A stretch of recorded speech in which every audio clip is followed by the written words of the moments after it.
ticking, yeah, we on that time. 60 on the board, now we start that climb. Get ready, get set, yeah, the moment's now. When it hits 0, we gon' show you how. Run!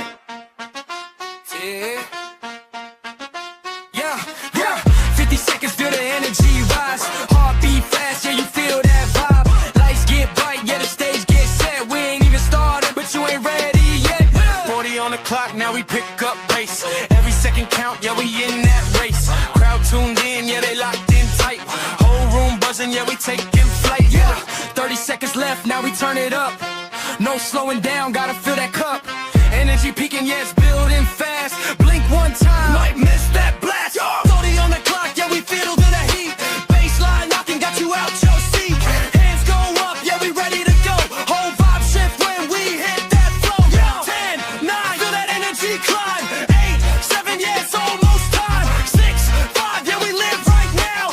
4, 3, let me hear that crowd. Steve on the mic, yeah, the nurse got skill. Break it down smooth, keep the whole squad chill. Talking about kidneys, yeah, we keep them on track. If your numbers off balance, he gon' bring them right back. Got the wisdom on deck, no stress, just facts. Hydration, motivation every time he reacts. From the clinic hallway to your podcast feed, dropping gems so fresh, yeah, that's all you need. Stevethedneynurse, yeah, you know the name. Keep your body in check, yeah, we play no games. Real talk, real health, yeah, we keep it pure. Tap in right now, Stevethedneynurse, yeah.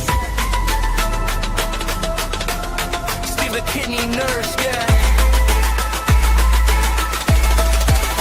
Stevethedneynurse.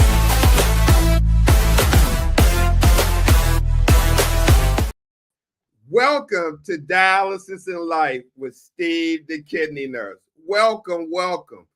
This is a space where we talk honestly about kidney health, dialysis, and the real life experiences that come with both. Now, tonight, this show is about more than information. It's about compassion, understanding, and reminding every patient and caregiver they are not alone. Today, we are honored, and it's been a minute. I've been trying to get this young lady on here. We are honored to be joined by Joni, a family nurse practitioner and dialysis specialist who has spent nearly 10 years walking alongside patients through some of the hardest part of their kidney journey. Now, a lot of you may be watching, be like, my nurse practitioner don't be there for me. She come, write the prescription, and she gone. My guest, I lost her, but we're gonna keep going until she come back. And she's back. But from her years as a dialysis nurse to her work now as a dialysis nurse practitioner, Joni has dedicated her career to helping people better understand kidney disease, dialysis, transplant options, and what it means to live well.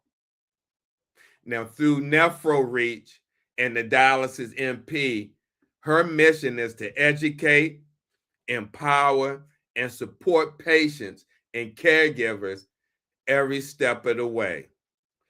But before we bring Joni on, let me thank our sponsor for tonight's broadcast and acknowledge our medical disclaimer.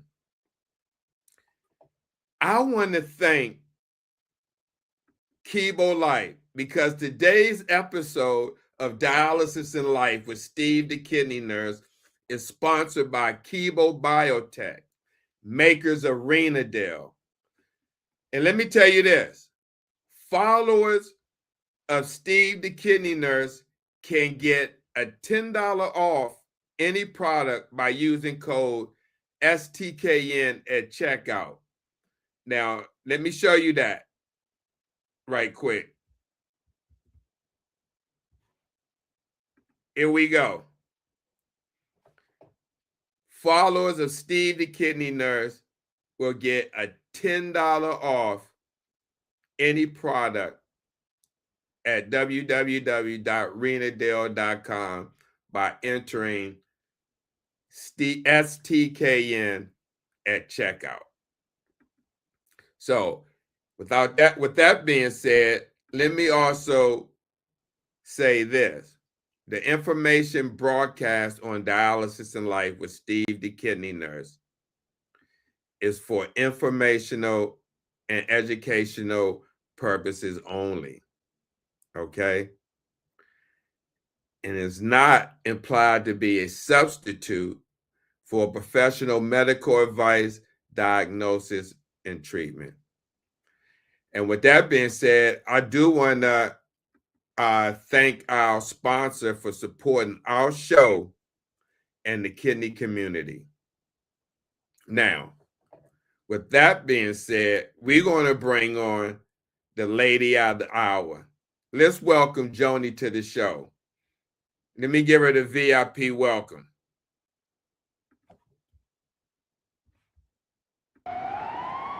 Yo, it's Steve the Kidney Nurse. Let's welcome our VIP guest. Let's get into today's show.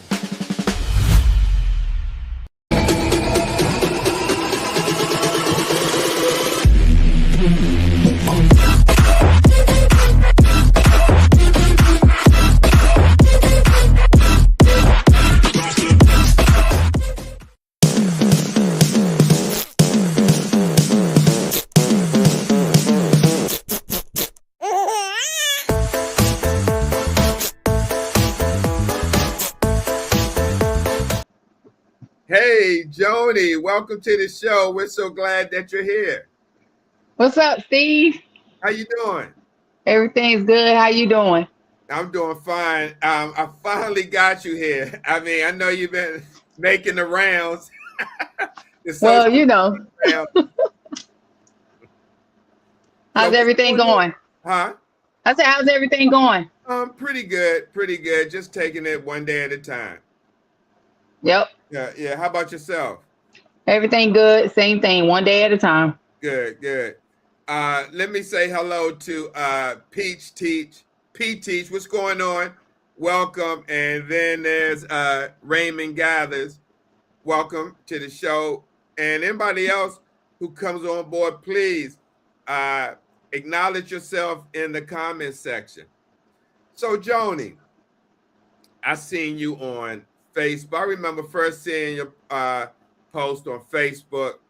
It was your ad. Well, it wasn't an ad. It was for NephroReach, and you were talking about education pertaining to kidney disease. And I was like, who is this? And then I finally seen your picture, and I started like, oh, okay. Let me ask you this. And I was just kind of wondering, what first drew you into the healthcare field? Well, since I was a little girl, I always figured that I wanted to be a nurse, you know. Being around my grandmom and my great aunt, so my dad's side, just being around older people at church, always being so helpful. And then, you know, the other thing is when you're growing up, it's not many things. Hey, Uncle Ron. There's not many things that you know, especially like a small country girl. Most of the time we think you want to be a nurse or a teacher. Some people say they want to be a cop. I never even knew what nursing was because honestly, I don't even think that I knew any nurses when I was a little girl. But it was just something that came up and, you know, I stuck with it. They say you're kind, you're compassionate, you care. That's what nurses do. So here I am. So was there a moment that sparked your interest? For nursing? I mean, for getting in the healthcare field. I mean, honestly, just my upbringing, Steve, just being around older people, like I said, just being nurturing, compassionate, always willing, you know, to lend a helping hand. The other thing is my dad and my mom, but my dad is he's a pastor. And so every weekend, basically, we did nursing home ministry, hospital ministry, street revival, but sticking with the healthcare, you know, we went to the nursing home on weekends. Like before we had service, my dad and his friend from church, they would go to the nursing home and they would get the people, help get the bigger people, men washed up to help the, the aides out. And then they would come back, get us, and then we go with the keyboard, with the musician, and we go and we bring the people to the hall and we sing and do scriptures and visit them in their room. And my dad would preach and we would take them Christmas gifts, things of that nature. If he was going to the hospital, I would, most of the time I'm in the car with him. I don't miss. That's my ace. So I don't miss. And we go to the hospital and we visit everybody. Okay.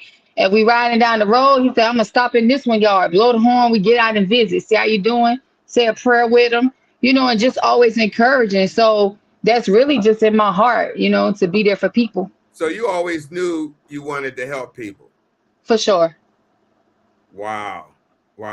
So what led you to specialize in kidney care and dialysis? Oh, Steve. Listen, when you go through nursing school, right? Absolutely nobody, they don't talk about dialysis. And the funny thing is, I was just talking about this today with one of my brothers. I was like, I remember being a kid and we went to my cousin's grandma's house one time. It's like, oh, where your grandma? And they said, well, she had dialysis. As a kid, you don't know. So that just kind of floats, fly over your head. And when I got older, and honestly, I'm in my clinicals, right? And I'm at Richland Memorial Hospital and we're doing our clinicals. And this guy named Otis comes out of these double doors, right? And he has this business card and it says Fresenius Kidney Care at the time. And so he said, yeah, when y'all done with school, you need a job, come over here. And I'm like, I don't even know what that is, So I continue because initially when I thought of nursing, I was like, okay, I'm gonna do like pediatric nursing, and then I'm gonna go be like a CRNA, right? So I go in, I shadow the CRNA and everything. And then Steve, when I graduated, I was like 5 days away from delivery with our son. That's Raymond, my husband's on here. So I was like, dang, this man did give us a card, Otis. So I was in the salon one day and this girl, she's like talking, she was a nurse, and she said, I work for Fresenius. And I was like, really? I said, this guy told me about it. She said, you should apply. And I was like, really? And so she was like, yeah, just apply. So before I could even take my NCLEX, Fresenius had already reached back out. You're a new nurse. It's like first job, first offer. It was a great offer. And I'm like, okay. So they said, well, you passed the NCLEX. The job is yours, basically. So I passed the NCLEX like September, middle of September, 4 weeks after I had my son. And then when I passed the NCLEX, they was like, oh, we're going to send you go and get your urine test done. So when they got that done, and when he was 6 weeks old, I was in the building in Fresenius. Mm-hmm. Let me ask you this. Yeah. When you started, because like you said, you didn't know nothing about it, was there something about this specialty that felt like the right fit for you? So Steve, me and you've been chopping it up a lot. So you could tell that I like to talk. I'm very sociable. And going in and out of the clinics, you get to see the same people all the time. You get to build a rapport with them. And what brings me gratification is seeing progress, seeing people happy, seeing their lives turned around, seeing people get kidney transplants. If I say I'm gonna do something, I put my my mind to it and I just do it. And so once I got in there, honestly, I came in when we didn't have schedule-wise, we didn't have any schedules. Well, I came in where patient didn't show up, the tech went to the patient house to see where they were at. I came in where the tech was like, swim or drown, like it's one or the other. She would have her back turned and she'd be like, Joni, you ain't clamped that line. This when I was training as a tech, because you got to train as a tech before the nurse. And I'm like, dang, how'd she know that? I always strive for perfection. So I couldn't be defeated. I was going to learn it. It didn't matter. And honestly, I was probably in the field for about 2 or 3 weeks. And I remember I transitioned over to the nursing side. And the girl that was precepting me, we were in our first week. And the only thing she showed me was charting, how to build your chart and how to pass meds. And Steve, her sister died. And then a week or two later, her mom died. So I didn't have a preceptor anymore. Wow. I was on my own. And because I was so quick, the techs were very demanding. So it was a real different kind of place to work. You understand? I was in one of the roughest clinics, that you could think of. And once I got it, it was like my second language. Right. And I always come back. So let me ask you, share some more of what that early experience was like, first starting out. Well, first of all, when you got to be at the clinic at 3:45 in the morning, that's what it started out for me. I would say that was the thing that I had to get acclimated to, getting up that time of morning and getting there. But I'm a morning and a night person. I can be bubbly, sociable whenever. If I get tired, now I'm tired. But when I wake up in the morning, there's no such thing as I'm not a morning person. I walk in the building and I just want it to be right. So starting off, of course, clamping your lines, learning how to string the machine, it was no problem. When I realized that after like 2 or 3 weeks, like I'm doing this like I've been doing this, I'm like, I never even heard of this. And it's just, I don't know. I was just reflecting today, like, God, did you just give this to me?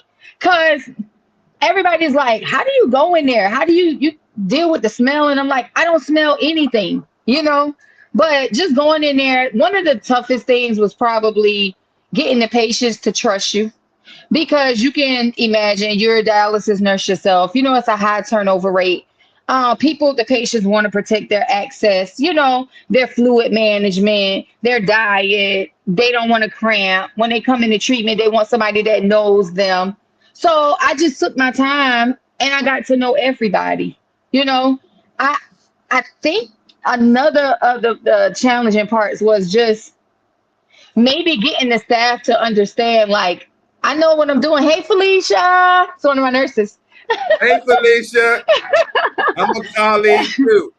Yeah, just getting the staff they couldn't believe like she's moving this fast already with like little to no training, and I just hands on, it was done. And I was determined, like you get in there, you know how you could go from a registered nurse to the cap 1 nurse, cap 2. I was like, what do I have to do? So what I did was I became like the fluid manager for the clinic. And that's what I did my cap on. And just like that, cap 3, same thing.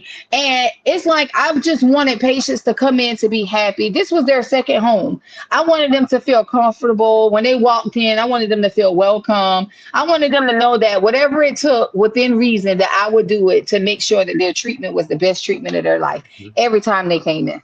Awesome. So before I ask you a follow question, y'all make sure y'all follow Steve the Kidney Nurse YouTube channel, Felicia and everyone else, Mr. Raymond Gathers. That's my husband. Yeah. Husband. Hey, make sure y'all follow the channel. I would appreciate that. Absolutely. And I thank everyone that came out to support Joni. It really means a lot. Thank you so much. So Joni, what did you learn most in those first years of learning dialysis?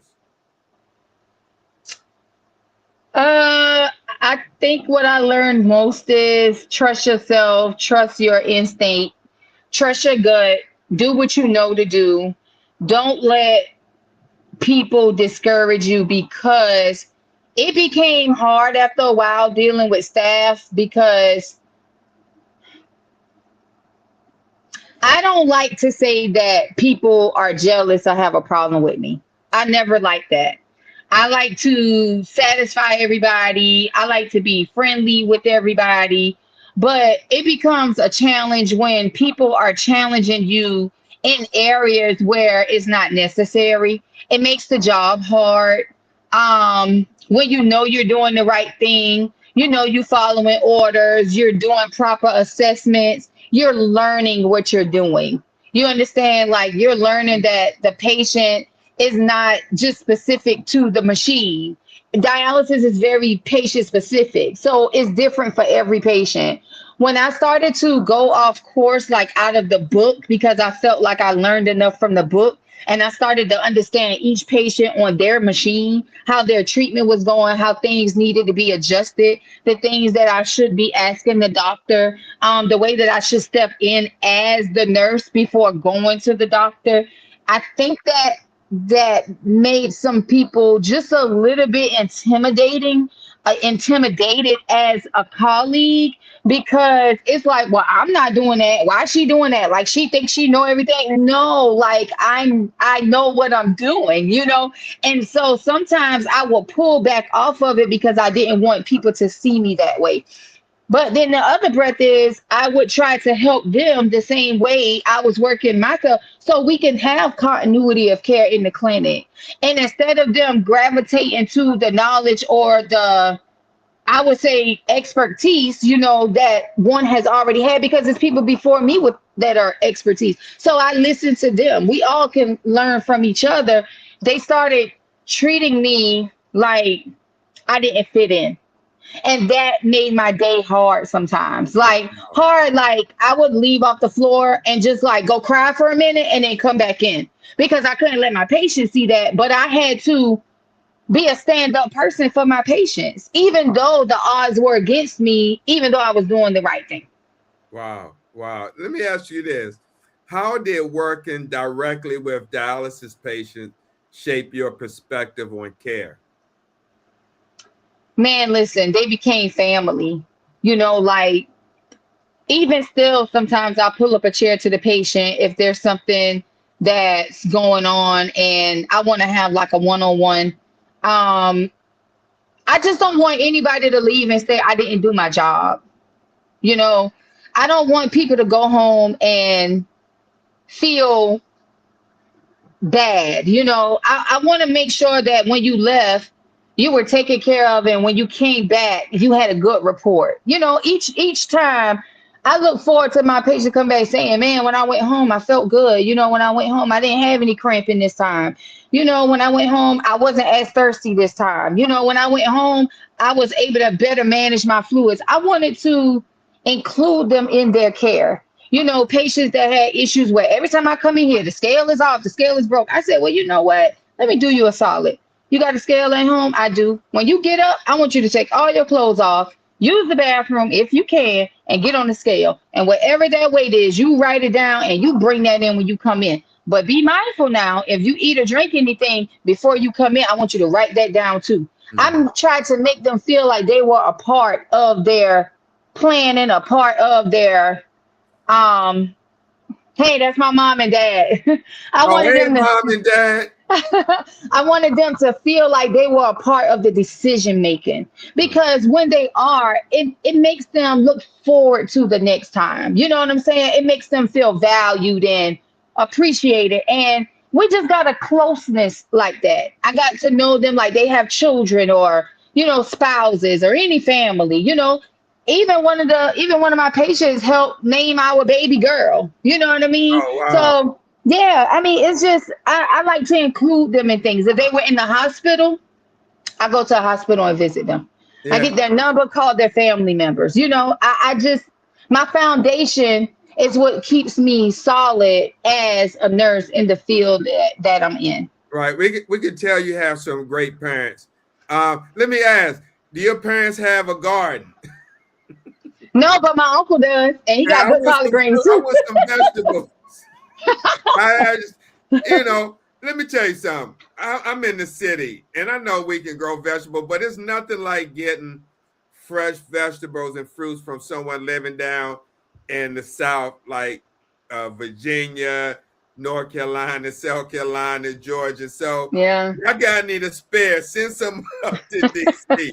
Yeah, send them to DC. No, thank you know, for your parents to come in and join the show. I appreciate that. That it shows that you have a lot of support. You have a lot of support, and that you make a difference in your community. Joni, let me ask you this. Yeah. What lessons from bedside nursing still stay with you today? Bedside nurses still stay with me today. Just being a person, being able to get on their level. Honestly, Steve, like sometimes when I walk in the clinic, I don't even wear my white coat. This one stays at home. It was a gift from one of my colleagues, one of my student friends.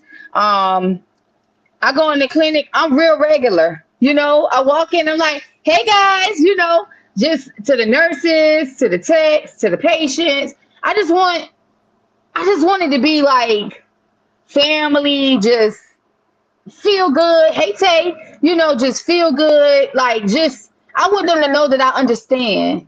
The listening ear. If they ask me to do something, I don't wait for days to do it. I try to get it done in that moment. If I can't do it, I'll ask one of the nurses there. I'm like, hey, and they don't mind because they know they can call me anytime. So I take that listening ear, the compassion. Hey, Antoinette. That's one of our church members. Follow the page, Stevethedneynurse. Subscribe. And find me on TikTok, the Dialysis NP, or Facebook. But Steve, just letting them know, like, all of us, we're here. We're all the same. We hold different titles, so there's a level of respect to title and position that you have. But you're still a person. Absolutely. On the other side of all of this, one wrong decision from me, and I can be in their chair. If I don't do what I teach them, if I'm not mindful of what I teach my patients, I'm not, what? Let me ask you this, because we're coming close to midway. How did those experiences before you became a nurse practitioner, those bedside manners and what you learned as a dialysis nurse, how did those experiences influence your approach as a nurse practitioner? Well, I'll tell you like this. It's hard for me not to stand up at the chair like this or like this because I'm just real chill. So my brain has to say, don't do that. But I have some patients that I can get kind of just chill with, right? Because they like that. They have better blood pressures when I'm chill with them like that. They're more relaxed. They're more open. And then there's some patients I can't walk up to and say, hey, what's up? And because they're like, that's not very professional. And I'm like, well, the other day you said what's up. So which way you want me to greet you? And then they'll laugh it off, whatever. But from the chair side, what I learned is even though you want to be seen as the same person straight across, there are days where patients come in and they don't feel like the smiles or the laughs or all the questions that you're asking. They want to just see you as a nurse, come on, do your job and keep going. So I learned to have an approach where I'm still myself, but they can feel that I truly care and I really want to hear. Not just I walk up to you and say, hey, how you doing? How's your treatment? And then they be like, oh, well, everybody asks me that. No, when I come up to you, I want you to, hey, Mama Ella. When I walk up to you, I want you to know that I really am listening. And so just taking it over to the provider side, what helped me is, how can I be a dialysis provider if I don't understand dialysis? If I've never put my hand on it, that kind of gives me like a one up. You know what I mean? I can go in and straighten the machine. I can stick the patients. I can do their catheters. I can run a code. I can reset the machine. I can calibrate some things. Give them anything. Like I can do everything that needs to be done when it comes to the total care in dialysis. So I took that from the nursing side to the provider side. You get what I mean? And that's what helps me to continue to be a good provider because I understand both sides of it. I can't hear you. I'm sorry, Mama Ellen. okay. Don't forget to subscribe to Stevethekidneynurse YouTube channel. But no, I get exactly what you're saying because I would probably be the same way if I was an MP, carry what I know from, the clinic into the profession of what I do. So at this point, let me just take a pause for the cause and do a PSA, then come back and do our dialysis myths versus facts segment, and then get back into the interview. So we'll be right back with Joni, the MP, and we'll see you in a minute.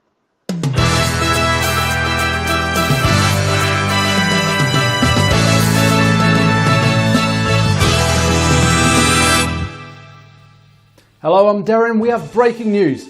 More than 600,000 Americans have kidney failure. While the number of people with kidney failure is enormous, the number of people with its precursor, chronic kidney disease, is staggering. An estimated 31 million Americans, or about 10% of the US population. Diabetes and hypertension cause 2/3 of all cases of kidney disease. 1 out of every 3 Americans is at risk for kidney disease, and kidney disease is now among the top 10 causes of death in the United States. In addition, 9 out of 10 people with early to moderate kidney disease don't know they have it, putting their health in jeopardy. Are you at risk? For more information, contact urbankidneyalliance.org. The life you save may be yours.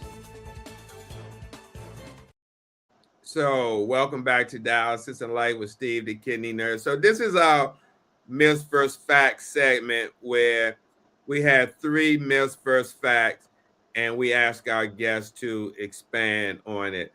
And so, again, this is our Dialysis in Life with Steve, the kidney nurse, Myth vs. Facts segment. And our first one is this myth: dialysis is a death sentence. Myth versus the fact: dialysis saves lives. Joni, please expand on that, where a lot of people get diagnosed and say, oh my God, I got a death sentence.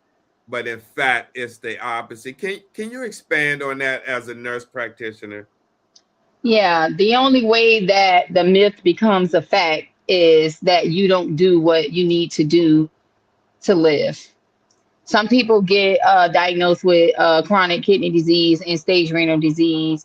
Then you have to go on dialysis and, oh, I'm not going to do that. They just want to put me on a machine. They just want my money. I'm still urinating or I'm still peeing and I know my kidneys are working, and they don't understand, the labs. They don't know what to look for. They don't even realize that they've been like foggy feeling and tired, got a low appetite, that everything tastes different, probably been having some diarrhea, maybe even some constipation. They don't understand like that those are the things that your kidneys are trying to tell you, that I'm not working as great as I was, those toxins are building up. But when your kidneys fail, I always use that model of the old filter from the coffee pot, the old white one from back in the days. When you put those coffee greens in there, you want coffee in your cup, but you say, oh man, I'm gonna reuse this filter. Okay, so then you dump it out and you put more coffee, and then you notice in your cup you got 1 green. Now those filters are getting a little loose, right? And you like, oh man, it's getting kind of weak. It's the same thing with the kidneys. The protein, the sugars, the salt, they are weighing heavy on your kidneys, and your glomeruli, which are the filters, they're starting to break apart just a little, and those toxins are leaking into the bloodstream. So when you look at your labs, your BUN, which is your blood urea nitrogen, that's how much toxins you have. Your EGFR, that's the function that, which your kidneys are functioning. And we stage those. Your creatinine, that lets you know about your kidney function as well. And then, this is my Uncle Ron right here. We thank God for him. He got a kidney transplant in March. He's the guy I was telling you about. You're right, Uncle Ron. It can be mentally challenging. It is hard to accept. But once you hear it, you have to be ready to take the education that comes behind it. Because if you don't, you're going to do more damage than you are good. You know what I mean? Making sure that you do get referred to the nephrologist when you need to. So it's not a death sentence. You can live after it, even if you have to get on the dialysis machine, because the dialyzer is an artificial kidney, and it's going to replace a percentage of that kidney function as long as you're a candidate for a transplant, as long as you continue to eat right, monitor your fluid, manage your medications, come to your treatments. You're going to be a prime candidate. Absolutely right. A good support system, very important. You're going to be a prime candidate for a transplant. But when you get the transplant, it's not over either. You got anti-rejection medications, but this time you might not smoke. You might not drink with this new kidney. You shouldn't anyway. You might monitor your salt intake more, your processed foods, your proteins, and your sugar, because you realize how valuable it is once you have it. Our point is, Steve, we're trying to teach them the value of it before you get there. Unfortunately, some people have comorbidities such as high blood pressure, diabetes, or they're born with polycystic kidney disease, or the gene that we were talking about. What is it? The ALOP, APOL. Yeah, the gene. You're born with that gene. Yeah, and you have a hard time with your kidney. So unfortunately, some people are just, they have a predisposition to kidney disease. But then there are some people where you just make it hard on yourself until it's too late. So no, it's not a death sentence. It's just something that you have to manage. If they tell you got cancer, you need chemo or radiation. If they tell you have high blood pressure, you need antihypertensive blood pressure medicine. If they say you have diabetes, you type 1 specifically, you're going to need insulin to live. So this is just something else to help you live. But while you're on it, do what you're told to do. Listen to your body. Talk to your team. Talk to a provider that cares. Talk to a nurse that cares. Somebody that you can share your story with. Because like I said, it's not patient. It is patient specific. It's not everything for one patient. So you can live. Let me say this before I go on to Myth 2. Uncle Rod and Joni support. Make sure you come back each Sunday, even though she's not on, to support the broadcast. Seriously, everybody who came to support Joni, y'all make sure y'all come back, because this is about education, seriously. And I appreciate you coming here tonight. Absolutely. Let's go on to Myth 2. Myth 2. Myth, you can't live a normal life. Fact, you can thrive with CKD. Joni, talk about that. Well, you can live a normal life. There will be changes, that you have to do as far as your diet, exercise, medications. And we're just talking about chronic kidney disease right now. That's not end-stage renal. So chronic kidney disease means that you have some sort of decrease in your function. Okay. When you get CKD 5, you're close to end-stage renal, then your kidneys are barely functioning at all. That's when you're talking about transplant and dialysis. But with chronic kidney disease, you're just watching like the medications you take. You should not be taking NSAIDs like ibuprofen, meloxicam too much, your Motrin, naproxen. Those medications, they're really hard on your kidneys. They cause like a constriction and you lose perfusion to the kidneys for a while. So it causes damage over time. Let's say like red meats, your organ meats, those are really hard for the kidneys to process. So you want to do like lean meats, like your salmon, fish, turkey.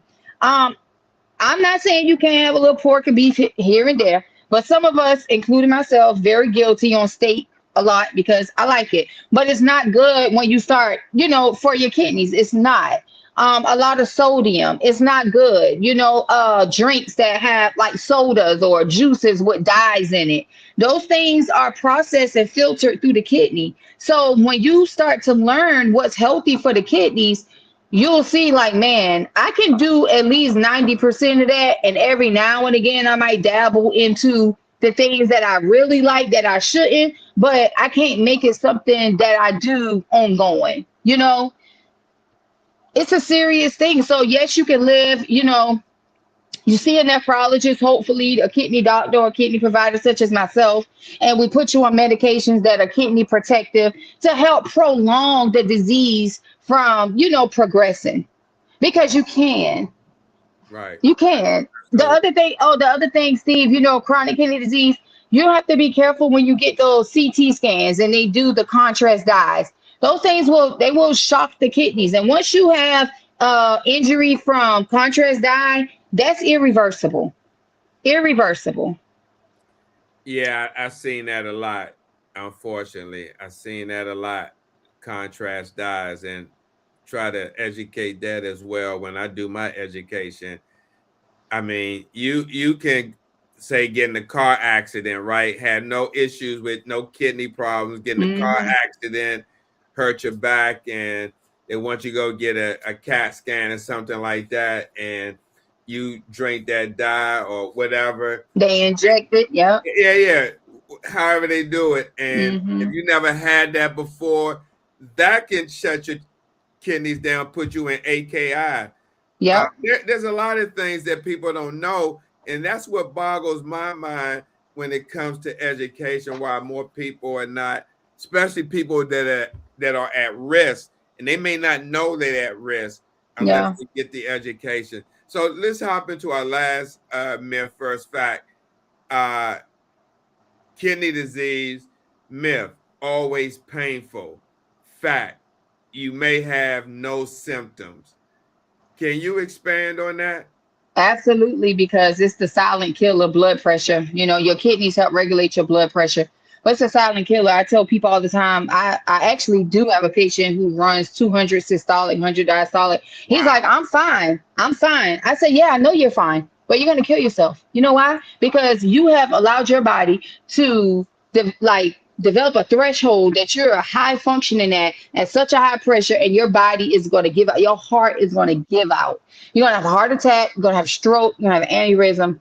Your kidneys are already done. He's like, oh no, when it comes down, I feel bad. Absolutely, because we're bringing you down to what's normal. So all of those days that you felt kind of a little nauseous, like, oh, that's okay. Or you had a headache or a little dizzy, oh, it's okay. And you never check your pressure. Your body was building a threshold, a threshold, a threshold, a threshold. And when you got to your new normal, these things all beneath started to shut down, started to cause you problems. So now that we try to bring it down and try to regulate it, yes, you're going to feel dizzy. You're going to feel sick. You're going to have nausea. You're going to be a little lightheaded. You're going to feel like my blood pressure is too low. But imagine that pressure on the heart, hard all the time. And then when we start to control it and slow things down, the body has to autocorrect to what's normal again. But it's better for you. It's better for you. It's painful when you don't do the right thing.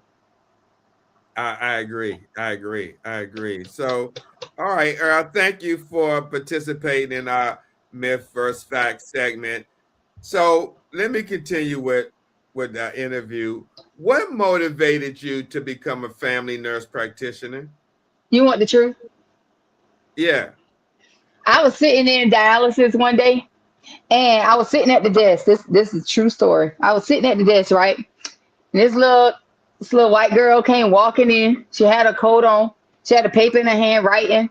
And she came to me, and she was asking me everything about the patients. And I was like, what? She said, oh, I'm the nurse practitioner. I do these visits.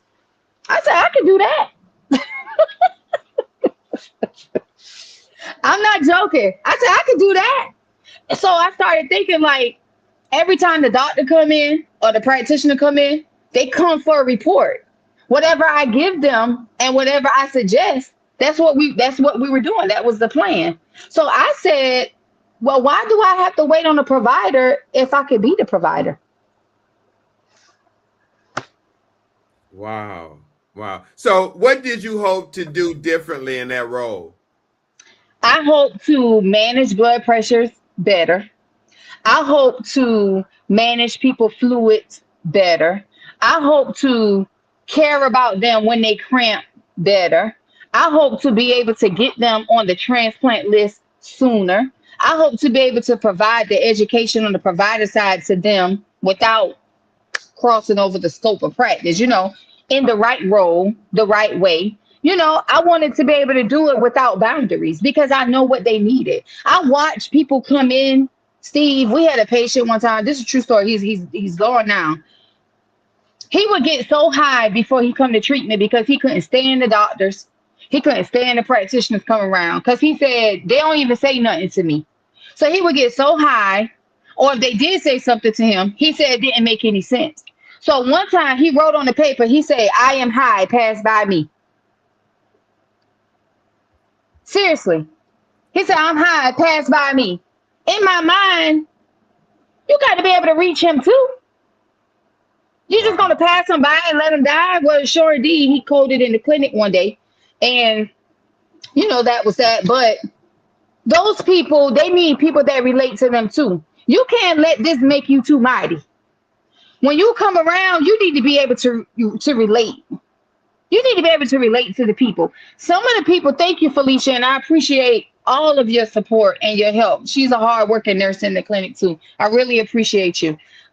You have to be able to follow the page. You have to be able to relate to the patients. And it could be a lot, right? So like right now, I have 4 clinics that I manage. That's 204 patients. Okay. I see them every week. Sometimes I might see 160 a week. I might see 140. I get close to 200. Just depends on where I'm going. Hey, Whitney.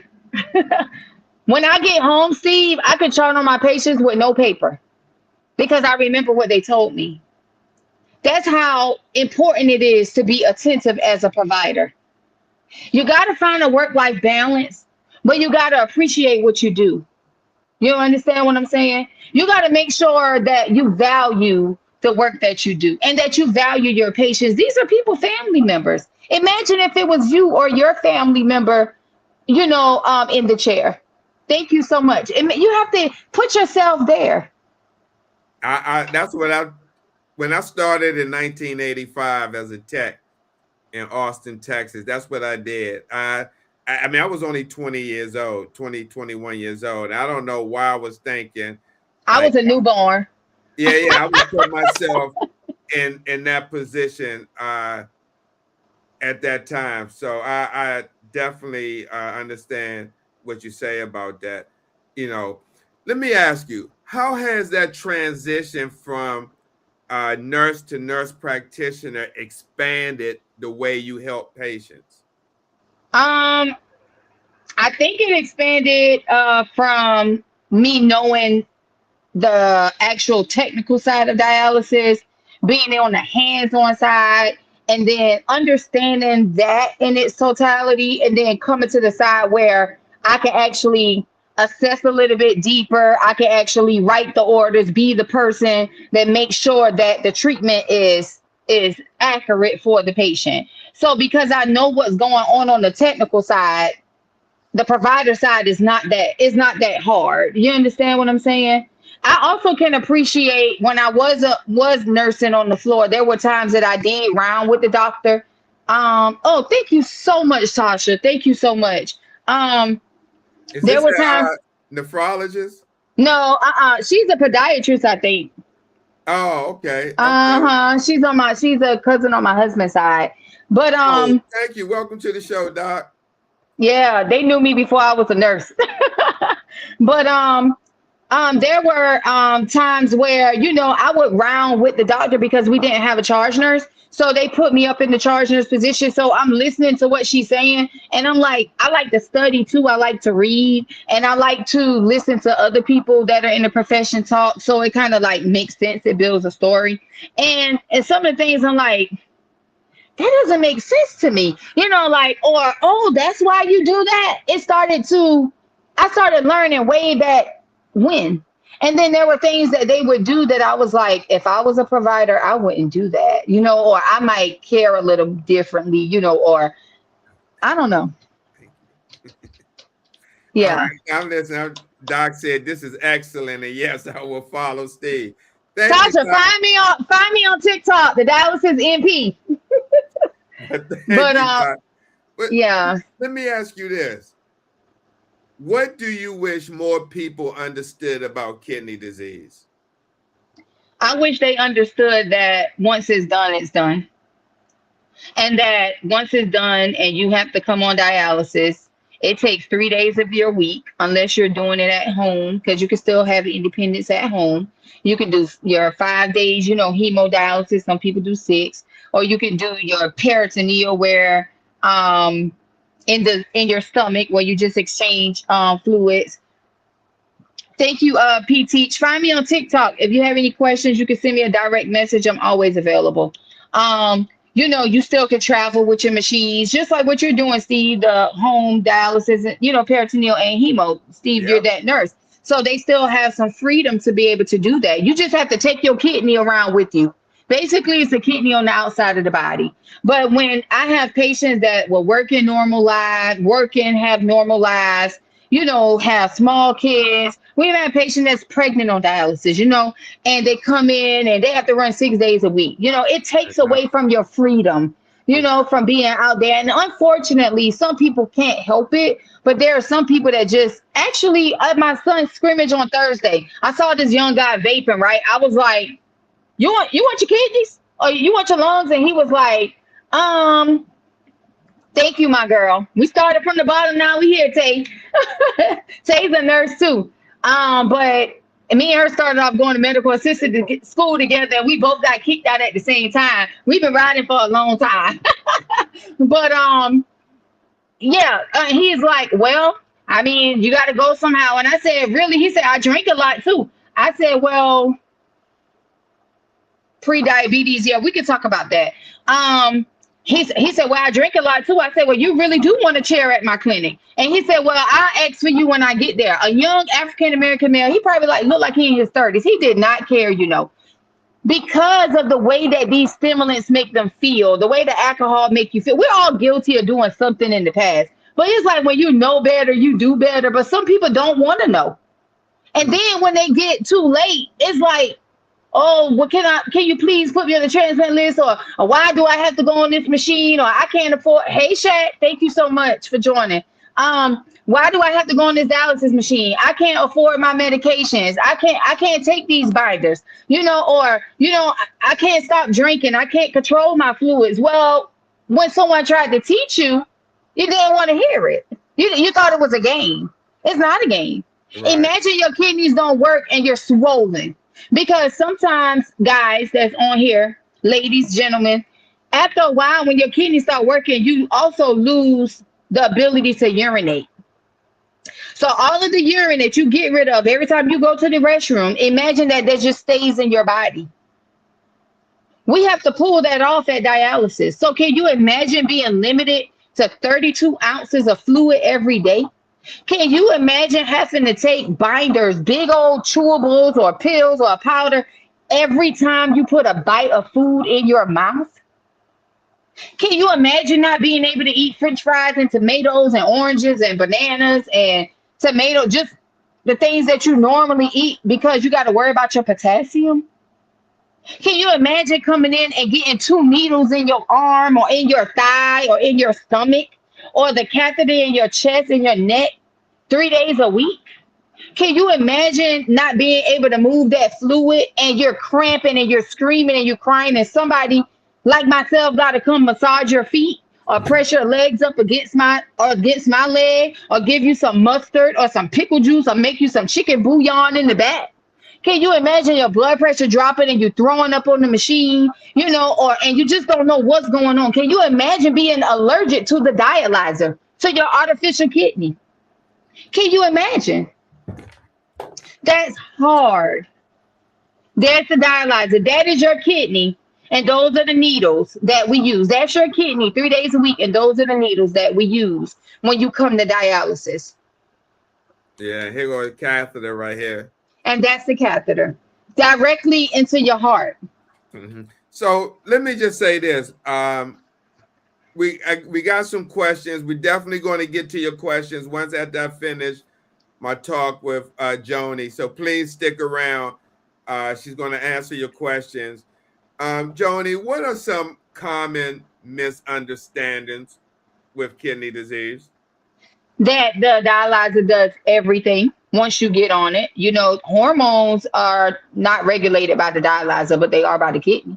So once your kidneys are done, you have a hard time with hormones too. Think about the thyroid, think about your parathyroid hormone. That if you still make urine, your kidneys are doing well. They're not.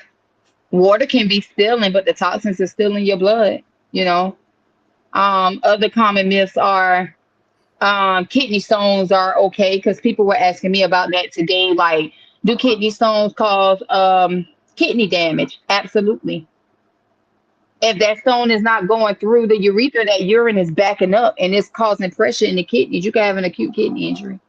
That dehydration is not important. Dehydration is bad. You can have an acute kidney injury from dehydration, because what happens is you become so dry, you overexert yourself, your muscles are going to start to break down, that protein is going to spill, and it's going to cause an injury to your kidneys. Right. That's called rhabdomyolysis for those of you. Yeah. Okay. So we had a comment that asked you, do you teach preventive measures? And that goes into my next question. And you can combine it. Why is early education so important? Early education is important because if you know what causes the damage, then you have an option to change your mindset to stay away from it. So if somebody is telling you that, you're overweight, I'm guilty. You need to go walking. Stop eating at Zaxby's and Guthrie's every day. I'm guilty. Just went there today. Stop the sodas. What's the name? What's Yeah. the name of the restaurant? Guthrie's. They No, got I good never chicken heard of tenders, that. man. They got good chicken tenders. I'm telling you right now. But they salty. It's not good for you. You Right. understand? But it's protein. So people are saying, well, I'm getting the protein, but then they're not thinking about the process side of it. Right, the sodium. Yeah. Even the protein shakes. Like we talked about that. I don't know if I was on you or I was on Dan or the nurse on there, but the protein shakes. A lot of protein shakes, they are highly processed too. Me and the endocrinologist upstairs, we were talking about it. And I was like, well, that's what we give our dialysis patients because they have a hard time, keeping their albumin up. So we need that protein to be up so we can help with that fluid shift. And he goes, those are highly processed. He said, but if that's the only way to get it in them, you're going to have to. But for people that can get to natural protein foods, healthy proteins, you should intake it better that way than a shake. But if you are going to have protein shakes, you think about like plant-based or, the pea proteins or something like that.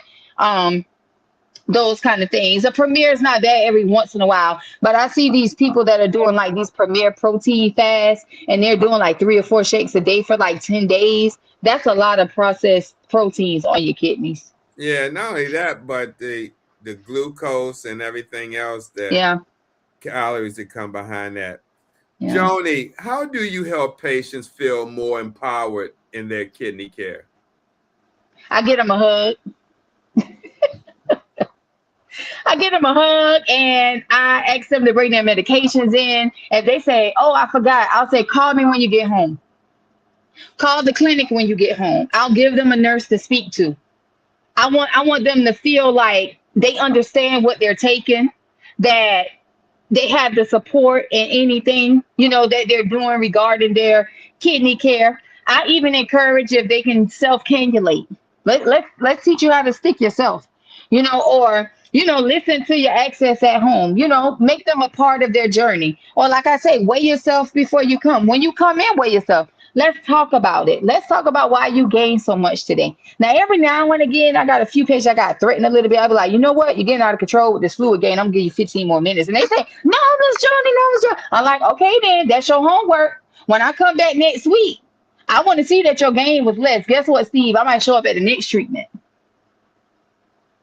Right. I might show up at the next, and they feel so proud. They feel so proud that they did it. And I give them a high five, or just like, I don't know, like how I am right now. That's how I am with the majority of my patients. Some of them, they don't want all that. Right. And some of them don't smile a lot. This one guy, I'm like, you never smile. And he was like, well, I mean, I think I might be getting this from my daddy. I look serious all the time. I said, but can you smile one time? I said, are you happy about anything?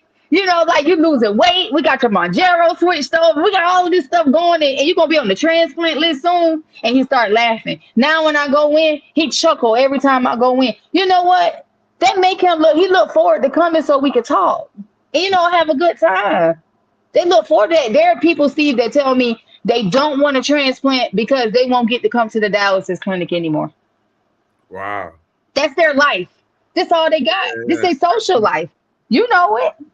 Yeah. So I know we said we was going to wait for the question, but I'm going to slide this one question in this person asked. They said, is a vegan diet good for your kidneys?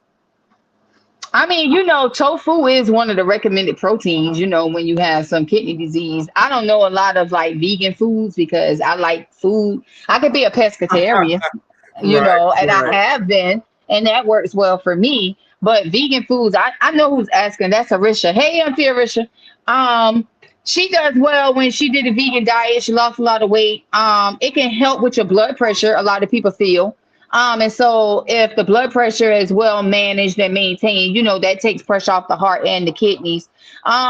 I Absolutely. think that a lot of vegan foods are not highly processed, but just be careful where you get some of these things from. Steve, you know, you and I were talking about those herbs Yeah, earlier this week, right. like those teas and stuff. Yeah, Some of them are okay, but like you mentioned and like we were talking, you got to be careful where they come in from, where you get your foods and those plant-based things from, because of the fertilizers and the things that they're treated with. They can be harmful to the kidneys. heavy metals. There you go. A lot of you got to understand. It's deeper than just, oh well, is this good for you or not? You have to understand what the kidney metabolizes and what the liver metabolizes, and anything that's super hard on the kidneys, you kind of want to back up from, especially if you have predispositions like diabetes or pre-diabetes or high blood pressure. You got to be very mindful of those things. Absolutely. Now, how do you support your patients who feel overwhelmed? I get them a hug too, Steve. I have patients that cry, and I say, wait a minute, one day at a time. It's okay. One day at a time. They say it's so hard. I'll get a chair and I'll pull up a chair. I say, talk to me. What's wrong?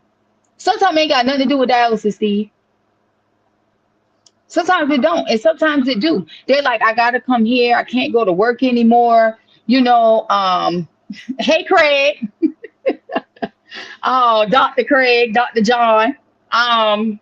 They say I can't go to work anymore. My life has changed. You know what, Steve? Actually, this week I had a patient. He was coming every week on first shift, every treatment on first shift. And on Monday, I waited around. I'm like, where is this guy? So he walks in. I'm like, my guy, where have you been? He says, you know, I got my own business, and it be kind of hard to get here in the mornings. To see, when I get here in the mornings and I run late, then the business open late, and then you miss pay, like clients and stuff. I said, so third shift gonna be better for you? He said, yeah. I said, now you gonna come on time, right? And he said, yeah. I said, all right, not 5 o'clock, 6 o'clock, because you're gonna miss your visit. I need you here 3:15, 3. He's like, no, I'm gonna come. Making those changes so they can still have a normal life. Being flexible. Being flexible to those that still want to have that freedom. Yeah, I was for Dr. Craig. You know, he asked about a shot of Henny. And actually, there is, I'm not going to say the company, but there is a company that has a dietary list of alcohol that, you know, patients can drink that don't have potassium. They give you a list. I was trying to look for it while you're talking about it, but there is. They don't share this list because they don't want patients to go out and think, oh, I can drink this and drink that. But when you start talking about, because, you know, people drink alcohol before they had kidney disease, and they may have had wine or this and that, and may want to continue. It may not be just sociable, but there are certain alcoholic drinks that one can drink that doesn't have too much potassium, doesn't have too much phosphorus, and doesn't have too much calories.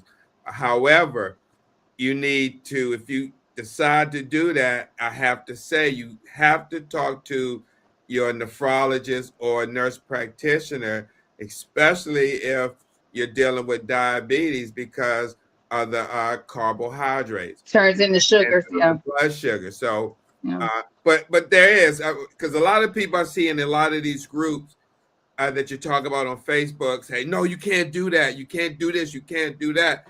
However, there's a tool, is a nutritional tool out. They don't share it with patients. It's only if you ask, then they tell you. If you don't ask, they don't tell, like the military. Yeah. But yeah, just because he made that comment, I just wanted to share. He being funny with us, Steve. That's my cousin too. On my husband's side. But you never know. He may want to go and just have one. Just one. That's it. Just a little teeny cup. Right. Joni, what role does dialysis education play in the patient's journey?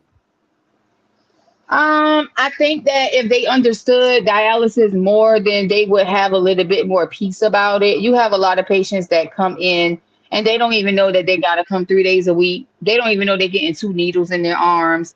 They don't even know what the dialyzer is doing for them, what the machine is doing. So dialysis education is very important because it can take away some of the jitters, the nerves. And the other thing is, once people kidneys are failing, you have that brain fog. So you have like hey, Betty, that's one of my fellow nurses too. Hey, Betty. Hey, Betty, make sure you subscribe to the channel. I'm a nurse too. Nah, thanks for doing it, Betty. She's been doing dialysis a long time, Steve. Longer than me, 40 years? I don't know, Betty. How long you been doing dialysis, Betty? Long time. Oh, yeah. Yeah. Oh, my brother-in-law is on here. Hey, Ty Salome, appreciate you. She probably was back when they was doing reuse.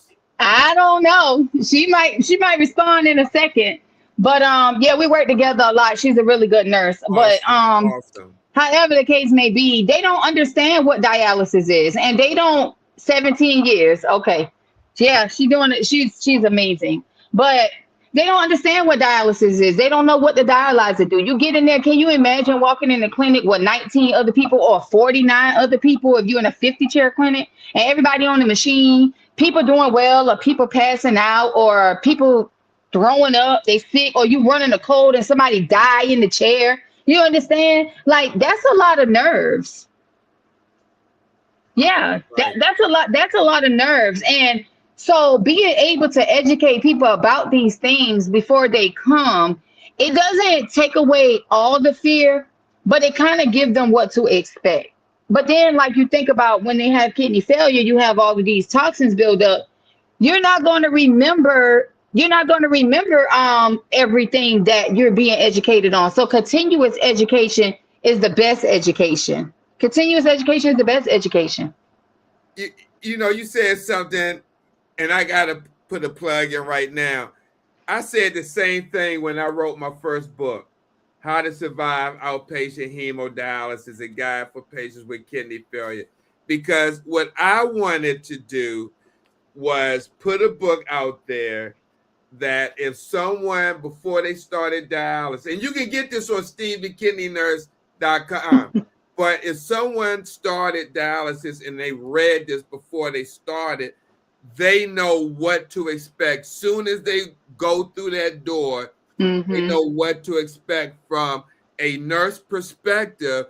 And like you said, I know that it's not going to take away all the anxiety, but my hope is to lower that anxiety before you walk in that door. Because if you never experience someone on dialysis or been through that door, before you start, it's the unknown and you don't know what to expect. And this is why I wrote this during COVID, and and it's helped many people. So if anyone's interested, you go to my website. But Joni, with that being said, what should patients know before starting dialysis? That this is your lifeline, that you should take it serious, that you should listen to the education, that the dialyzer does not replace 100% of kidney function. It only actually replaces a small percentage each time you come in. That's why you come 3 days a week. You should understand that your diet is going to be restricted, especially if, Steve, we have some patients on dialysis that have normal potassium. There are some people that don't struggle with the potassium. We have some people that have normal phosphorus because those hormones are still doing its thing, even though the kidneys are, at its wit's end. But you should know that you have support. You should know that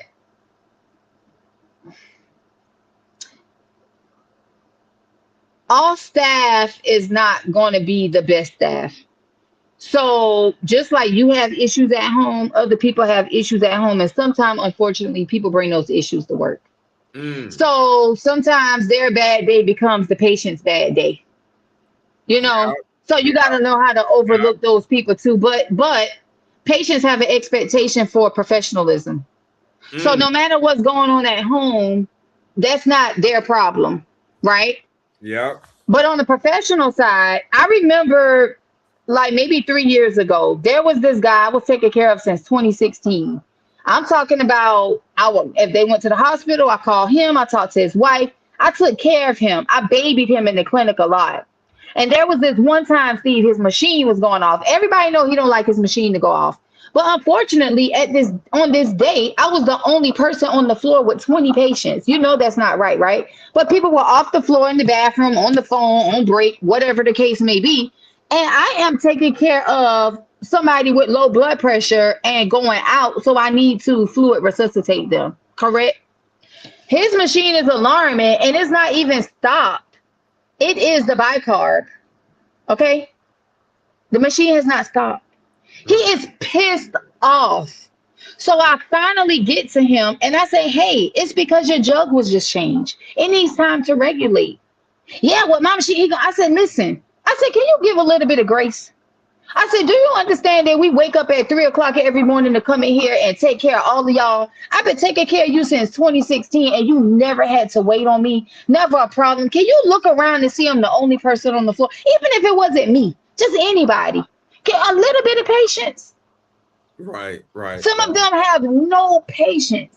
No, and they want you at their beck and call. But there are other things that are going on, and that's where you get like prioritization, right? What takes priority over a bicarb? A patient that's going out. You'll be fine. And I reassured him from across the room. I said, and then you know what? After that, he never really wanted to talk to me again. All the good that I did to him for all these years. Because your machine was going off because the bicarb was trying to regulate. And because it was making noise and you was trying to listen to your show, you didn't even have enough compassion to your fellow dialysis member over here that was having a crisis. That's not fair. Right. No, I get it. I definitely get it. Wow. So we have issues too. Show us appreciation. Show us that we care too. How long do you want people to be professional with you beating on them and talking about them and yelling at them? I mean, just a simple thank you. You think he took accountability for that? Right. He went and talked to the other nurses. Oh, she said that I don't appreciate y'all. She said, that's not what I said. What I said was, can you show a little appreciation? You see us working hard. Nobody's neglecting you. But that's what happened when you spoil some of them. You know it. I often share this story of when I used to travel. I was in Houston, Texas at a 30-chair unit, and I was charge nurse, and I made a schedule change where we had two sides. We had a fast lane and a slow lane. Well, I created a fast lane, a slow lane because they had 3 shifts. So one side you had patients who ran 3 hours and 45 minutes to 4 hours or more on one side, and patients who ran like 3.5 hours or less on another side to help move. And you could get them in and out. Yeah. And so, hey, Sarah. And so I sent out a notice, typed up notice, gave it to every patient. Everyone was agreed upon it. And so when Monday came in, when we decided to do that, a lot of chairs had to be shifted around. People who were sitting in one place for years now sitting somewhere else. But they agreed to it, the following week before it happened. And so I was doing my rounds and everything, and this one patient came and he was livid, and he came up. He wasn't in my space, but he was off at an arm's distance. He was fussing. The whole unit was hearing him. He was cussing, and I just kept doing my thing. And he finally settled down. But of course, inside I was boiling. I was pissed, and I was working with an agency, and so I was like, I don't have to take this. And I wasn't telling him that, but inside. But I was so upset that whole day. I went home. I mean, not home, but to my apartment. But do you know when I came back on Wednesday, the same gentleman came in and he stood in the middle of the floor and said, "Excuse me, everyone." He got everybody's attention. He did a public apology. And that touched me right there because I prayed on this situation. And he did at least come and apologize to the unit for being loud, and he apologized for me for doing that. So yeah, maybe he had some toxins build up over the weekend. He needed to be dialyzed. right. But Sometimes they look, get erratic like that. Yeah. That's true. How can education reduce fear? By making you prepared, just like what we said, preparing them. At least they know what to expect. It calms some anxiety. A little fear is good. A little anxiety is good because it keeps you on the edge. You know, it keeps you like aware. But just once you know, you have an idea of what may be going on. Actually, good education can also give you good insight on questions to ask. I agree. Some people don't know what to ask. So if I could teach you what to ask, even if I'm not your provider or you're not there, nurse, you can still ask the person that's taking care of you. Hey, Yeah, I've been cramping so bad, when the last time you checked my dry weight? I had one lady on Facebook, she was like, she be cramped, she feels so bad after treatment. I said, well, when the last time you had your dry weight checked? She said 6 months ago.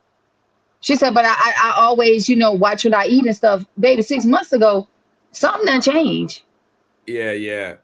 I don't think a lot of people know that a dry weight is a variable number. It can go up, it can go down. If you're in the hospital, when you get discharged, may be lower. If you eating 3 squares, 3 meals a day, your appetite's increased, then your dry weight is going to go up. So, but that's a part of your assessment. Even as the nurse, that's a part of your assessment. There is no reason why patients should be cramping beyond, because of their dry weight. If they cramp one time, then you should know to fix something for the next time. So that's why, like every week, Steve, I am assessing and changing dry weights every week. Every week. I talk to the patients. I see, like, did you take blood pressure medicine this morning? Did you take it last night? Oh, I'm not on any. Well, are you eating better? Are you eating better? Were you eating better last week than you were before? Let's look at your albumin. Let's look at all of these things because they all play a role in that fluid shift. You might be able to pull 4 on a Wednesday, and guys, that's 4 kilograms of fluid. So that's like almost 10 pounds. On a Wednesday, but on Monday, that fluid might have a slower shift, and you might not be able to pull only 2 kilograms. Yeah, but they said, oh no, he can pull 4 all the time. No, not today. But that's getting to know your patients individually. Right. Joni, why was it important for you to create NephroReach and the Dialysis NP? Because I wanted people to know. I wanted people to know before time. I wanted to give people time to make a change. I also wanted to be there for caregivers, people that support people on dialysis, because they're going through as well. It's hard for them too. I wanted people to, oh yeah, Sarah, you have to be within plus or minus 1 kilogram. I'm the Dialysis NP on TikTok, so if you have any questions about that or trying to figure that out, you can send me a message. I'm available to talk with you personally. Look at Steve, look at Tay. But listen, it's just I lost my train of thought. Now, the question. Say the question one more time. Give me 1 second. What I asked you was, why was it important for you to create NephroReach and the Dialysis NP? Yeah, I wanted to be able to provide continuous support to our community. I wanted to be available. I watch patients, support patients all the time, and that's a great thing. You and I were just talking about that earlier. But I watch a lot of patients mislead other patients too, because John Brown thinks because Joe Louis does it this way that it works for him too. And those are not real patients' names, guys. I'm just making up names, that it works for him too. And it doesn't. It doesn't. I know those are make-up names because it was a movie I seen, and I know down south, they be like, I'll be John Brown. Yep. So yep. No. Yeah. So look, I mean, what need were you hoping to fill? I was hoping to fill the need where people, every time they go home, they feel bad. They feel sick.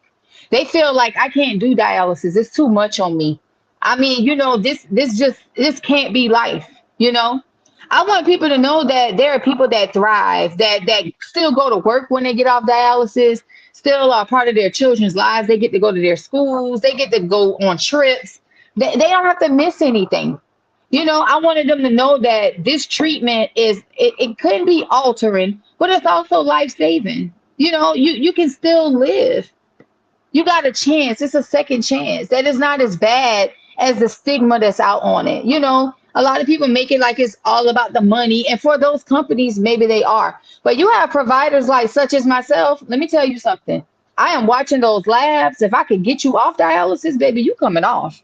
If I could decrease your time, I gotta continue to educate you. I could decrease your time. If we can get it to where you don't have to come 3 days a week because you're just that good and you have that residual kidney function where you still have some, I'm gonna do that for you too. I want you to have the most normal life that you can have because you deserve it. Yeah. Let me ask you, how do these platforms, Facebook, Instagram, X, YouTube, TikTok and all of that, yeah. how do these platforms help patients and caregivers? I think it helps them by showing them that there really are people that care. I think because the truth is, Steve, like sometimes patients and caregivers like talk to the doctors and they don't get enough information or they don't get enough time spent. And then you have like people like myself where I probably spend too much time with some patients because I spend time according to the need. Even if that means I got to go back another day and I do it. If my nurses are still on here, the nurses that I work with, they'll tell you I come to the clinic more than one time a week on that same like Monday, Wednesday, Friday. This one clinic, because I have like 100 patients there on Monday, Wednesday, Friday, or I go there, they probably see me 3 days that whole week. Because if a patient missed, I'm coming back to see them. I'm calling, I'm calling. I want to know what's going on. All right. So my last question, what message do you most want patients and caregivers to hear from your work? That I care, that I am available. I may not be where you are, but I'm just a phone call or a message away, a question away. Whatever question you have, I'll do whatever I can to answer it. If I don't know it, I'm going to research it. I'll call my colleagues, my collaborators. One of them, she's about to be 80. The other one, he's about 76. Her husband is the endocrinologist upstairs. He's about to be 80. I go to them. Wow. We're going to talk about this, Wow. That's awesome. You Yeah, got because a lot of experience. we have a younger nephrologist there too, but he's very smart too. He's very smart too. But I just want them to know that there is someone that is knowledgeable and want to make the difference, that want you to know that you're not just like everybody else. Your treatment doesn't have to be like everybody else's. And you don't have to feel bad after your treatment. Mm-hmm. That there is somebody. What do you hope they take away from your story? That you're not alone. I know they may say, well, you're not on the other side of this, you're not on the machine, you never been on treatment. No, but I try really hard to put my mind there. I used to sit in the patient's chair. I want to see what it feel like. I want to see like their view of the room. I try to put my mind on what their mind might be like when they sit in there. I try to look around the room and see how the people are moving, to see what kind of feelings it gives them when they sit in there, how hard and uncomfortable it is, because they complain about that, Yeah. Yeah. Wow. Yeah. So. All right. So what encouragement would you give someone newly diagnosed or facing kidney disease? The encouragement I would give is to show up each day for you. I'm I'm gonna give you 5 minutes to be sad, and then you're gonna have to get this education, and you're gonna have to get yourself together. Mm, Because in order for you to thrive, and in order for you to keep showing up for you, you're gonna do better because you know better. mm. Now, if you don't want the education and you go the other way, then that's fine too. You'll be back, even if it's not me, even if it's you, Steve, even if it's not you, even if it's the next educator. You'll be back. Because one day you're gonna look in the mirror and you're gonna say, if I don't change, this gonna take me out. You're gonna look at your kids or your family if you have some, and you're gonna go to a family function and you're gonna be like, I'm gonna miss out on this, you know? Or the Lord might wake you up and say, I said you shall live and not die. Mm. He gonna give you the strength you need. Somebody praying for you. You Wow. know, we can't leave him out of it because he knows all. He knows that you're here. But that don't mean he intended for your kidneys to fail. The man was standing on the island. He said, I've been waiting. And the Lord said, I sent these boats and you ain't getting none of them. I've been waiting on you. I sent the boat. So he's sending the educators. He's sending the providers. You just have to grab hold to it and let it make a difference for you. Wow. Wow. I mean, wow. I was just sitting there thinking, if I was on dialysis, I would definitely want you to be my provider. I I'm mean, coming, but you gonna stay off. Keep walking. oh yeah, absolutely. No, but I mean, the people who you care for, they are very, very lucky. Just hearing your story and hearing how you care. Um, yeah, and how you like a tough love, but at the same time you balance it. I mean, that's takes a very special person to do that, especially coming from in what we do. Um, so let's go to some of these comments that we had. Let me start by PT saying hello, Steve, glad to join this evening. And then your husband came in with the claps. Then we had Crystal. That's my cousin. Hey, Crystal. Rod, It's my hello. uncle. Yeah. Like I said, beginning, and I had a comment that I had to remove and block in the beginning because they asked you, "Did you date black men?" So Well, my husband is nice and brown skin. yeah, I blocked the comment and got him out the room and banned him. I thought that was inappropriate for Yeah. what we're talking about, especially for your husband. I think that was very disrespectful comment. So I handled the room, Ray. No. Hey, Steve, my husband is a dialysis technician. Oh, wow. Yeah. Okay. I was a tech for 10 years. So we still got something in common, even though I'm a nurse. But that's awesome. Hey, let me tell you something. And it's okay. But in my lifetime, I did marry a dialysis tech, but we're no longer together, unfortunately. But that was part of my story. That was part of my story. So, I mean, it happens. So, but best of wishes to both of y'all, because you got a lot to talk about. Yeah, for sure. But Sarah, wait a minute, let me go right here. Before I to Sarah, this person, 5490, she said dialysis can be such a mental burden to patients, compounded with some patients who already have personal issues. Sadly, it makes for some tough shifts as staff. Can you elaborate on that? It really does. But you know, when you get to know them, you know, like when their days are bad, you know their attitude when they come in. You have some people that have a bad attitude just every day. But you learn how to put your small problems aside and cater to their big problems. Because, like I say, when you can put yourself in that seat and you think about how they have to sit there, you know, you want them to be grateful for you, but you came to take care of them, you know? So just encouraging them, or maybe putting a piece of candy on the chair side, a safe piece, you know, or even like just sitting down and having a word with them, or they watching something on TV and you say, you like that show? And they say, you be like, man, I watched that too, such and such, such and such. Yeah, you get a conversation going and take their mind off of, or sometimes, Steve, just the honest God truth. I take the Lord with me everywhere I go. I'm not ashamed, okay? Like he live in my heart. If I'm walking by a patient and the Lord give me a song, I'll pull my phone out. I'll say, I got something for you to listen to. And when I put it on, I leave my phone on their chest side and the song is playing. When I come back, they sob and they like, oh my God, how did you know I needed that? That's how I know that the Lord leads me when I'm at work, because he leads me to where I need to be, to the patient that I need to be at. All of these things, like I just listen to him. And somebody say, oh, you don't bring religion. I don't bring religion in there. I bring the Lord. He's here. Everywhere I go, I keep him right there.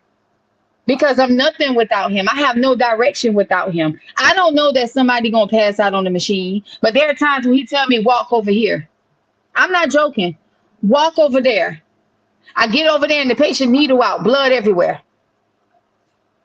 Wow. I get some of that intuition as well, but yeah, I'm sure by you talking about the Lord and how you express it, I'm sure your parents are very proud of you, especially your dad, by him being a pastor. I'm sure he's very proud of you growing up and hearing you, talk like that and caring for your patients. I'm sure that definitely makes him proud. We had a comment from Sarah, and this is when we was talking about dry weights. But she said, I wish my clinic would have told me this. I thought I had to meet my goal weight every day. Do you go to clinics where you don't see a lot of education through your rounding, where some of the staff may not be intuitively involved with their patients? They just go in and put them on and take them off. Do you see a lot of that? I do, and I report it. Okay. I report it. You know why? Hey, Craig, you see that? Tiffany, thank you so much. Tiffany Brooks, she's a church member. We have an understanding. Thank you, Tiffany, for being here. Thank you, Tiffany. I report it. You know why? Because when I see that you got to move patients around in the clinic to avoid a particular tech, that's a problem. Why do the patients have to move to accommodate a person that should probably not be there? You know what else is a problem? When I was a nurse, Steve, there was a tech, she had a problem with me. She said, oh, you talk too much. I'm doing my assessment. Or, Steve, I would bleed my own lines, or I could strain my own machine. I respect people's time. So when we got this time, schedule wise, I would make sure I strip the machine, clean the machine after I take a patient off. I'd be done have it strained up before the tech come back over there. Call the next patient in already ready to go. And this lady could not stand it, even though I wasn't doing nothing wrong. So she started. Now I'm clear because I ain't doing nothing wrong. I'm being a team player, okay? Right. So she received the blood pressure one day, and Steve, the heart rate was 263. She received it and walked out. But see, I'm the type of nurse, when I was nursing the floor, I did rounds, not just on my side. I did on the other side too. You know why? We're responsible for the whole clinic. If something happened, I'm very proactive. I'd rather take care of something on the front end than to have to react. Even though I don't mind reacting, I'd rather be proactive so we can have a smooth day. So you know what? That's fine that you did that. I'm just gonna go where I chart behind you. I did a manual heart rate, adjust the cuff, recheck it, and I put last vital signs were not reported to the nurse. Patient shows no signs of tachycardia with a heart rate of 200 and greater. But you make yourself look crazy when you do stuff like that to people that are not doing anything to you. It make it hard for the patients. Yeah, they don't even have time to educate the patient because they so caught up with the people they working with. But if we were all on one accord for the patients, you wouldn't have time for petty stuff.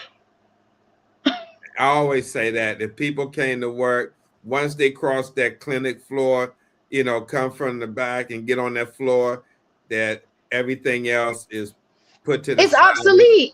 And you focus on patient care. And you kind of don't get that in a lot of places. But there are clinics out there where people are on on their job, doing what they're supposed to do. They And work. I have a lot of people. I have more people. They don't work for me, so I just say I have more because we work together. Okay, they work for their clinics, and I work for the medical university, and I go to these clinics, but I'm their provider. So hey, Q. Um, Thank you, Esther. I go to these clinics and they report to me, but we establish a rapport. Because if the nurse know that they could call me at any time, most of the nurses are gonna tell you that they're gonna call me before they call the nephrologist. Because I'm gonna figure it out. I'm gonna make sure the patient get what they need. I don't care if I'm in my bed or whether I'm driving on the road or I'm off, it don't matter. Call me first because I see them more than the nephrology. That gives an opportunity for continuity of care. And you know what else it does? It let the nurse know that they can trust you. Mm-hmm. They can trust you to take care of the patient. Do you teach preventive measures? I do. And guess who I mostly teach it to? Family members or the staff that's working in the clinic. Because by the time I get to the dialysis patient, they already on there. Unfortunately, I don't get to see a lot of patients in the office Monday through Thursday, like that are not on dialysis because I manage all the dialysis patients. Those are mine. Some Fridays, if I'm in there and the doctor's running out of something going on, and I go, sometime I'll intentionally go in on some office visits because I like to see how that particular nephrologist is handling their patient. So I have 3 collaboratives, and all 3 of them treat differently, Steve. And all 3 of them are the ones that sent these patients to dialysis. Even though I'm taking care of them, they will all tell you in to their respective place. If it's her patient, or his patient, I'm only calling the doctor on whose patient it is to let them know what my plan is. Do they agree on it? And we can be on the same page to make sure the patient get what they need. Awesome, man. I'm telling you, patients who are under your care, where you're at, they are very lucky. So we're definitely over time, but that's cool because this has been a great show. I want to thank everyone for spending this time with us on Dialysis and Life with Steve, the kidney nurse. And thank you, Joni, for sharing not only your knowledge, I mean, damn, not only your knowledge, but also your heart, your compassion, and your unwavering commitment to helping others feel seen and supported on their kidney journey. I'm really, no, seriously, I'm really glad I had this interview because it gave me an opportunity to know you, not just as another content creator on Facebook or TikTok that just spews out information and talk, but as a human being, a person with a soul, with morals and boundaries and information and education. So I thank you, seriously. Also, to everyone listening, if this conversation encouraged you, gave you hope, or helped you feel a little less alone, please share it with someone who may need it. Mm-hmm. Also, Joni, how can people find you on social media if they want to contact you, get some information? Where can they look to find you? TikTok, Facebook. I do have Instagram. I cater more to TikTok and Facebook. The Dialysis NP on TikTok, and I have the Dialysis NP on Facebook. But also on Facebook is the NephroReach Healthy Kidney Matters page. So I'm on there. You can send me a DM. I'm always available. Sometimes I do go live. I'll jump on Steve live or somebody else's live. I think it's Nurse Charles, and we just talk. Sometimes I go on the Steve. Sometimes at midnight I be on the dialysis patients live. They have dialysis after dark. I can't hear you. With Crystal. Yeah, I go on dialysis after dark I see sometimes. her. And then Charles, I know him from Facebook. We known each other for years. Yeah. And then Next thing If I ever say hi, guys, he'll say, "Oh, the Dallas is in PE." He'll just pull me up. He said, "You available?" And one night, my husband was looking like for real because we had just stopped watching the show. But I was so into it because it was such a great conversation. I was like, "Oh Lord!" So the next day, he was like, Wednesday." He was like, "I said, not tonight." He said, "Oh, she probably in the dark again." I said, "Yeah, it's nighttime over here, Charles." Yeah. He got on TikTok and blew up. But you know, I known him from Facebook for years before TikTok came on. But yeah, Yeah. nice brother. Yeah, I want to say thank you to Kiana Brooks on here. Yeah. So when I started traveling, I went to Sumter. She was one of the charge nurses over there at the 50-chair clinic. I told you to have a 50-chair clinic. Okay. She was one of the charge nurses over there. And one thing Kiana know, if I could get them off dialysis, we're gonna get them off. But we're gonna make sure they're taken care of. Me and her had to figure each other out a little bit, but it worked out. One day in the break room, it was a breakthrough in there. And I'm so thankful because Kiana, she's a great nurse. She works with transplant now. And so that's amazing. I'm happy for her. She's still continuing her education, but she's really one of the good ones too, Steve. So y'all was in a break room. Y'all had a coming to Jesus moment. It was a real coming to Jesus. I'm telling you, because what happened was there was a Saturday that I was working, and Kiana, correct me if I'm wrong. There was a Saturday I was working, and you have some nurses that work well and some they just there. Right. And we had a cold. I was in bay 1. Remember, it's 5 bays, so it's 4 bays in the front and 1 in the back. And I was in the first bay, but the second bay, that nurse had went to break. And there was a patient in the last chair in the back. He coded. And Steve, oh my God, I could not get this man back. I could not get him back. And there was one of the nurses walked up to me. She said, "You need anything?" I looked at her. I said, "If you got to ask me if I need anything, just go back. Matter of fact, what I want you to do is put everybody in bypass. Just go check on the other patients." Steve, I'm running this cold on this man. And I'm like, oh my God, his pulse is so thready. He had abdominal breathing. Now I got to do CPR till EMS get there. Steve, I felt like I was not going to get him back. And all I could start doing was calling on God. I'm telling you the truth. I was like, God, you got to intervene. Like, Lord, like this all I got left. Steve, this man never really regained consciousness, but when the ambulance came in, I told them to go ahead and call the charge nurse because it was like it was bad. When they got him to the hospital, the staff called back over to the clinic. They said, whatever you did that day, save his life. When Kiana came, we was in the break room. All we could do is hug each other and cry out to the Lord. It was a different kind of day in that clinic. And ever since then, it's been all good. But that was a different day. It was a different day. It was a different day. That's crazy. Hey, Kiana, I worked at a 52-chair unit in North Carolina, Fayetteville Kidney Center. Yeah, that's crazy, that 50 chairs, but wow. And yeah. Kiana says, Lord, I'll never forget that day. It was the 4th of July. Yeah, it was. Yeah. Kiana remember the day. It was a different kind of day, Steve. It was a different kind of day. I'm telling you, they were looking at me like I'm crazy. And I was saying, God, only you can bring this man back. Like I am giving everything I have. Only you can bring him back. Okay. Yeah. Hey, you got somebody saying that they in Rayford. That means that's my brother-in-law. Yeah. Is that Rayford, South Carolina or North Carolina?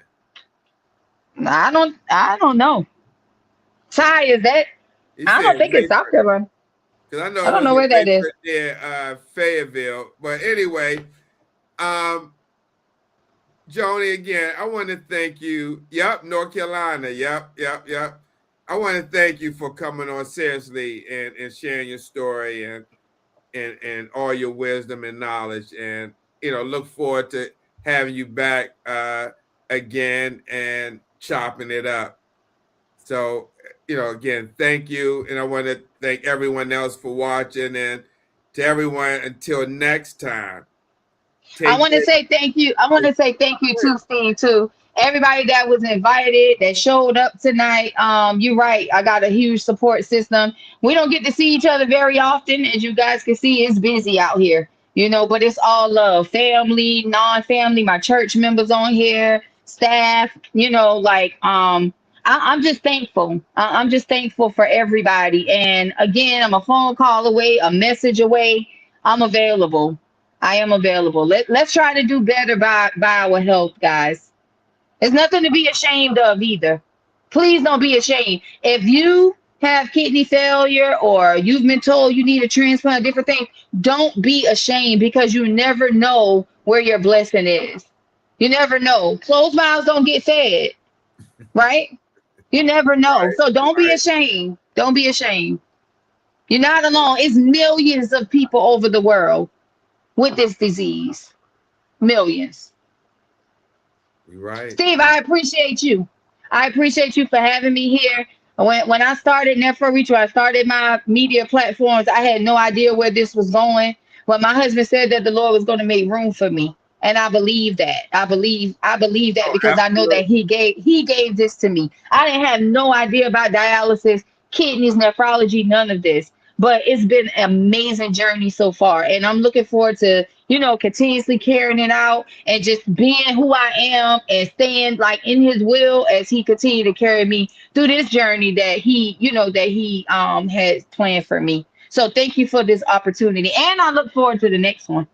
Oh, absolutely. Absolutely. Absolutely. Again, to everyone watching and listening, if this conversation encouraged you, gave you hope, or helped you feel a little less alone, please share it with someone who may need it. And you can watch this rebroadcast on Steve the Kidney Nurse YouTube channel and the Urban Health Outreach Media YouTube channel.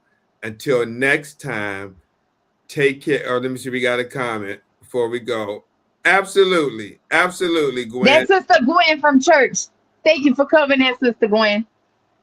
Thank you, Kiana. Kiana just said she definitely has a heart for the patients. But I just want to thank everyone for watching. And until next time, take care of yourself and each other. This has been another episode of Dialysis Life with Steve the Kidney Nurse, and we'll see you soon. See you, Joni. Thanks again.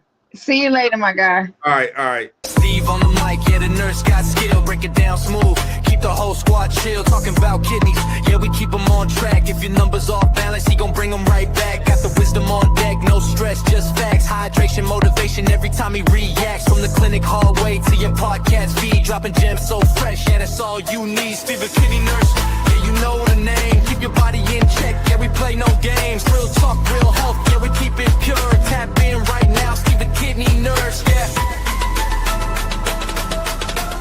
Steve the Kidney Nurse, yeah. Steve the Kidney Nurse.